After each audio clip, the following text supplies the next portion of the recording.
Please like, subscribe, and share for more videos. Airport Goodbye. Chapter 1. A Love That Flew.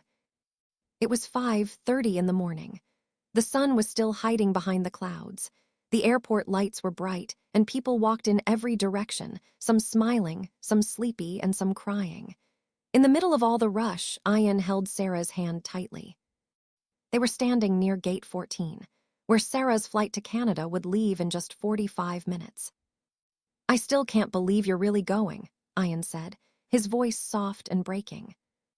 Sarah smiled, trying to hide the sadness in her eyes. "I have to. You know this is my dream. A scholarship like this doesn't come twice." "I know," he replied. "And I'm proud of you, really, but I wish your dream wasn't so far away." They both looked at each other, not saying a word, just holding the silence. Around them, the world moved, but their little moment stood still. Chapter 2. The Beginning. Ayan and Sara had met at university 3 years ago. It was a rainy day. Ayan was sitting in the library, reading a novel, when Sara walked in, wet and frustrated. Her umbrella had broken, and she looked like she needed a friend. He offered her his dry jacket without a word. That's how it started. No pickup lines, no romantic music, just kindness and a quiet understanding. From study partners, they became close friends. And one day, while walking home after a late-night study session, Ayan looked at her and said, "You feel like home." Sara laughed. "That's cheesy." "But true," he replied. It took a few months, but love slowly wrapped around their hearts like a warm blanket. Chapter 3. A Letter Without an Envelope. Ayan always believed in writing letters. He said it made feelings real. 1 month before Sarah's flight, he gave her a letter. "Dear Sara, I know you're flying high, chasing stars I can't reach yet, but I want you to go. I want you to shine. Still, every time I think of you not being here, at my side in the library, laughing at my bad jokes, I feel a little empty. I'll miss your laugh. I'll miss your questions. I'll miss you. But I won't stop you, because when you love someone, you let them fly, even if it hurts.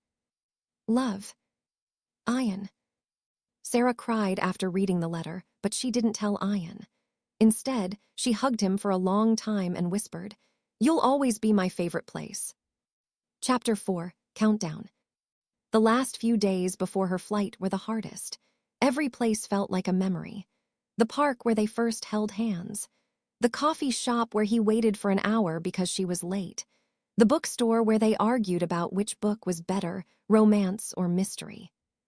Each goodbye became heavier than the last.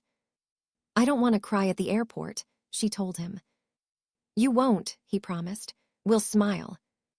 But now, standing near the departure gate, it was clear that promise would be broken.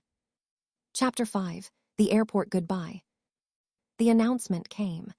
"Passengers of Flight 793 to Toronto, please proceed to security check." Sarah's hand tightened in his. "This is it." Ayan nodded, trying to be strong. "Take care of yourself. Text me when you land." "I will." They looked at each other one last time.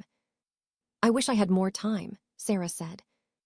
"You have all the time," Ayan replied. "I'll be here when you return." She didn't want to leave. He didn't want her to go. But dreams are not always in the same city. She leaned in and kissed his forehead. "I love you." "I love you too." As she turned and walked away, she didn't look back. Not because she didn't want to, but because if she did, she might never leave. Chapter 6. After the flight.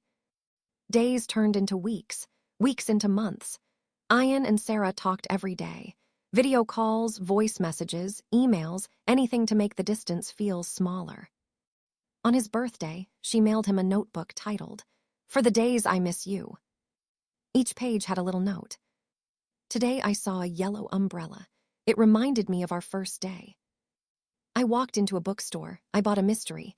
I know you'd laugh. I still listen to our favorite song every morning."